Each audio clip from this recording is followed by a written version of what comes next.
Hi, welcome to my dear students. ಹಾಗೂ SSLC 2025 ಮೊದಲನೆಯ exam ಬರೆದ ವಿದ್ಯಾರ್ಥಿನಿಯರಿಗೂ ಸ್ವಾಗತ ಸುಸ್ವಾಗತ ಅಂತ ಹೇಳ್ಕೊಳ್ತಾ, ಈಗ SSLC 2025 ಪರೀಕ್ಷೆ 1ರ ಫಲಿತಾಂಶಕ್ಕೆ ರಿಸಲ್ಟ್ಸ್ ಅಂದರೆ ಮುಹೂರ್ತ ಫಿಕ್ಸ್ ಆಗಿದೆ ಅನ್ನುವ ಒಂದು ವಿಡಿಯೋ ಬಗ್ಗೆ ಡಿಸ್ಕಸ್ ಮಾಡ್ತಿದ್ದೇವೆ. ಅನಂತರ ವಿದ್ಯಾರ್ಥಿಗಳೇ, ಒಂದೇ ಒಂದು ಚಿಕ್ಕ ರಿಕ್ವೆಸ್ಟು, ನೀವು ಏನಾದರೂ ನಮ್ಮ ಚಾನಲ್ ಅನ್ನು ಇನ್ನೂ ಸಬ್ಸ್ಕ್ರೈಬ್ ಮಾಡಿಕೊಂಡಿಲ್ಲ ಅಂದರೆ ಬೇಗನೆ ಸಬ್ಸ್ಕ್ರೈಬ್ ಆಗಿ, ಹಾಗೆಯೇ ಬೆಲ್ ಐಕನನ್ನು ಪ್ರೆಸ್ ಮಾಡಿ ಆಲ್ ಆಪ್ಷನ್ ಅನ್ನು ಕ್ಲಿಕ್ ಮಾಡಿಟ್ಕೊಳ್ಳಿ. ಪ್ರತಿಯೊಂದು ಇನ್ಫಾರ್ಮೇಷನ್ ತಪ್ಪದೆ ನಿಮ್ಮ ಮೊಬೈಲ್ಗೆ ನೋಟಿಫಿಕೇಷನ್ ಮುಖಾಂತರ ತಲುಪ್ತಾ ಇರುತ್ತೆ. ಯಾವುದಾದ್ರೂ ಒಂದು ಇನ್ಫಾರ್ಮೇಷನ್ ನೀಡಿ ಸಹಾಯವನ್ನು ಆದರೆ ಮಾಡ್ತಾ ಇರುತ್ತೆ ಅನ್ನುವ ಒಂದು ಉದ್ದೇಶ ಆದರೆ ನಂದು. Please channel subscribe and like for video. ಈಗ SSLC 2025 ಫಸ್ಟ್ ಎಕ್ಸಾಮ್ ಕಂಪ್ಲೀಟೆಡ್ ಆಯಿತು ವಿದ್ಯಾರ್ಥಿಗಳೇ. ನಂತರ ಈಗ SSLC ಫಸ್ಟ್ ಎಕ್ಸಾಮ್ ಬರೆದ ವಿದ್ಯಾರ್ಥಿನಿಯರ ಬುಕ್ ಲೈಟ್ಗಳನ್ನು ಕರೆಕ್ಷನ್ ಮಾಡುವ ಟೈಮ್ ಶುರುವಾಗ್ತಾ ಇದೆ. ಹಾಗಾದರೆ ಚಿಕ್ಕ ಡೌಟ್ಸ್ ನಮಗೆ, ಏನು ಅದು ಸರ್, ಕರೆಕ್ಷನ್ ನಾವು ಹೇಗೆ ಬರೆದಿದ್ದೀವಿ ಹಾಗೆ ಕೊಡ್ತಾರೆ ಏನು ಸರ್ ಮಾರ್ಕ್ಸ್ ಅನ್ನುವ ಒಂದು ಡೌಟ್ ವಿದ್ಯಾರ್ಥಿಗಳಿಗೆ ಇರಬಹುದು. ಹಾಗಾದರೆ ವಿದ್ಯಾರ್ಥಿಗಳೇ, ಗಮನವಿಟ್ಟು ಕೇಳಿ, ಈ ವಿಡಿಯೋ ನಿಮಗೆ ತುಂಬ ಅಂದರೆ ತುಂಬ ಇಂಪಾರ್ಟೆಂಟ್. ನೀವು ಈಗ ಎಷ್ಟು ಬರೆದಿರ್ತೀರೋ ಅಷ್ಟೇ ಮಾರ್ಕ್ಸ್ ಕೊಡ್ತಾರೆ ವಿನಃ ಹೆಚ್ಚು ಕೊಡಲ್ಲ. ಇನ್ನೊಂದು, ನೀವು ಯಾವ ರೀತಿ ಎಷ್ಟು ಸೆಂಟೆನ್ಸಿಂದ ಬರೆದಿದ್ದೀರಿ ಮತ್ತು ಯಾವ ಮಿಸ್ಟೇಕ್ಸ್ಗಳನ್ನು ಮಾಡಿದ್ದೀರಿ ಅನ್ನುವ ಒಂದು ಆಲೋಚನೆ ಮಾಡಿ ಮತ್ತು ಇನ್ನೊಂದು ಸರಿ ರಿಮೆಂಬರಿಂಗ್ ಅಂದರೆ ಚೆಕ್ ಮಾಡಿ ಕೂಡ ಕೊಡ್ತಾರೆ ನಿಮಗೆ ಮಾರ್ಕ್ಸ್ ಅನ್ನು. ಹೌದಾ? ಕರೆಕ್ಷನ್ ಅಂತ ತುಂಬ ಅಂದರೆ ತುಂಬ ಸ್ಟ್ರಿಕ್ಟ್ ಇರುತ್ತೆ ವಿದ್ಯಾರ್ಥಿಗಳೇ. ಫಾರ್ ಎಕ್ಸಾಂಪಲ್, ನಿಮಗೆ ಈಗ ಅರ್ಥ ಆಗೋಂಗೆ ಹೇಳಬೇಕಂದ್ರೆ, ಈಗ ನಾನು ಒಬ್ಬ ಲೆಕ್ಚರರ್, ನಾನು ಈಗ ಕರೆಕ್ಷನ್ ಮಾಡಿರ್ತೀನಿ ಅಂದ್ಕೊಳ್ಳೋಣ. ನಾನು ಕರೆಕ್ಷನ್ ಮಾಡಿರೋದು ಕರೆಕ್ಟ್ ಇದೆಯಾ ಇಲ್ವಾ, ಎಷ್ಟು ಮಾರ್ಕ್ಸ್ ಇವರು ಹೆಚ್ಚಿಗೆ ಹಾಕಿದ್ದಾರೆ ಅನ್ನೋದು ಕೂಡ ಇನ್ನೊಬ್ಬ ಲೆಕ್ಚರರ್ ನನ್ನ ಕೆಳಗಡೆ ಇರ್ತಾನೆ, ಆ ಲೆಕ್ಚರರ್ ಚೆಕ್ ಮಾಡ್ತಾನೆ. ಆಗ ಏನಾದರೂ ಹೆಚ್ಚು ಹಾಕಿದರೆ ನನ್ನ ಡಿಸಪಾಯಿಂಟ್ ಮಾಡ್ತಾರೆ ಮತ್ತು ನಿಮ್ಮ ಮಾರ್ಕ್ಸನ್ನು ಹೆಚ್ಚಿಗೆ ಹಾಕಿದ್ದು ಹೇಗೆ ಇದೆಯೋ ಹಾಗೆಯೇ ಕೊಡ್ತಾರೆ. ನಾನು ಕೊಟ್ಟಿದ್ದು ಏನಾದರೂ ಒಂದು ಮಾರ್ಕ್ಸ್ ಹೆಚ್ಚು ಇತ್ತು ಅಂದರೆ ಇನ್ನೊಂದು ಬಾರಿ ಹೀಗೆ ರಿಪೀಟ್ ಆಗಬಾರ್ದು ಅಂತ ನನಗೆ ಹೇಳ್ತಾರೆ ವಿದ್ಯಾರ್ಥಿಗಳೇ. ಹಾಗೆ ನಡೆಯುತ್ತೆ ಅನ್ನೋ ಮಾತು ಇವ್ಯಾಲ್ಯುವೇಷನ್ ಅಂದರೆ ಕರೆಕ್ಷನ್. ಸರ್, ಈಗ ನಾನು ಪಾಸ್ ಆಗುವಷ್ಟು ಮಾರ್ಕ್ಸ್ ಬರೆದು ಬಂದೀನಿ, ಓಕೆ, ನಾನು ಪಾಸ್ ಆಗ್ತೀನಿ ಅನ್ನುವ ಒಂದು ನಂಬಿಕೆ ಇದೆ, ಓಕೆ. ಹಾಗಾದರೆ ನಾನು ಹೆಚ್ಚಿಗೆ ಬರೆದು ಬಂದಿದ್ದೀನಿ, ಬಟ್ ನನಗೆ ಕಮ್ಮಿ ಮಾರ್ಕ್ಸ್ ಬಂದರೆ ಏನು ಮಾಡಬೇಕು ಸರ್ ನಾನು ಮುಂದೆ ಅಂತ ಒಂದು ಪ್ರಶ್ನೆ ಕೇಳ್ತಿದ್ದರೆ ವಿದ್ಯಾರ್ಥಿಗಳು, ನೀವು ರಿವ್ಯಾಲ್ಯುವೇಷನ್ ಅಂತ ಒಂದು ಇರುತ್ತೆ, ಆ ರಿವ್ಯಾಲ್ಯುವೇಷನ್ಗೂ ಅಪ್ಲೈ ಮಾಡ್ಬೋದು ಮತ್ತು ಸ್ಕ್ಯಾನಡ್ ಕಾಪಿ ಅಂತ ಇರುತ್ತೆ, ಅದಕ್ಕೂ ಅಪ್ಲೈ ಮಾಡ್ಬೋದು ವಿದ್ಯಾರ್ಥಿಗಳೇ.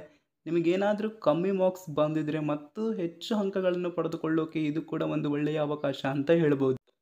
ಇನ್ನು SSLC 2025 ಮೊದಲನೆಯ exam result expected date, but date ಇದೆ ಅಂತ ಹೇಳೋಕೆ ಬರಲ್ಲ. ನಮ್ಮ KSEAB ಬೋರ್ಡ್ ಅವರಿಂದ ಒಂದು ನೋಟಿಸ್ ರಿಲೀಸ್ ಆದರೆ ಹೇಳಬಹುದು ವಿದ್ಯಾರ್ಥಿಗಳೇ.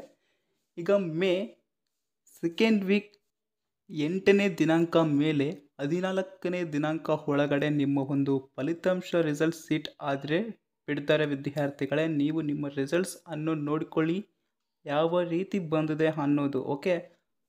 ನಂತರ ವಿದ್ಯಾರ್ಥಿಗಳೇ, ಇಲ್ಲಿ ತುಂಬ ಅಂದರೆ ತುಂಬ ವಿದ್ಯಾರ್ಥಿಗಳು ಮಾಡಿಕೊಳ್ಳುವ ಒಂದು ಕೆಲಸವೇನೆಂದರೆ, ಭಯ ಆಗ್ತಿದೆ ಅನ್ನುವ ಒಂದು ಟೆನ್ಷನ್.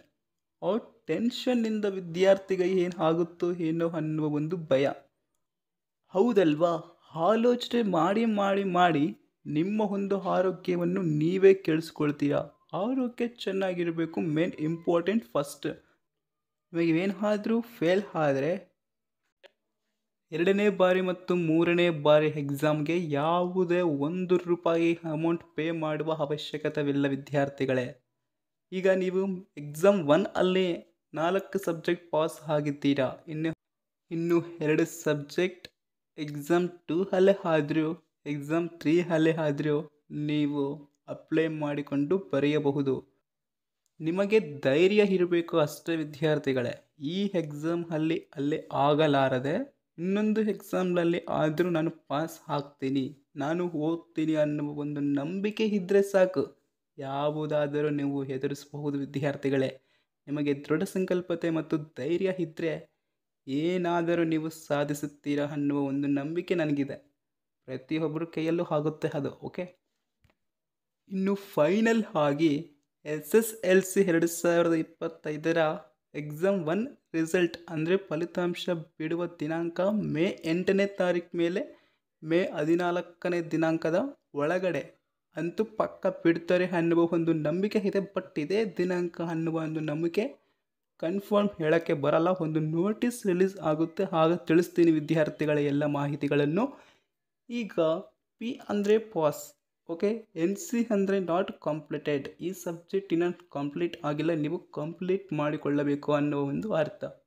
ಇನ್ನು ನಂತರ AB ಅಂದರೆ ಆಬ್ಸೆಂಟ್, ಇನ್ನು C ಅಂದರೆ ಕಂಪ್ಲೀಟೆಡ್.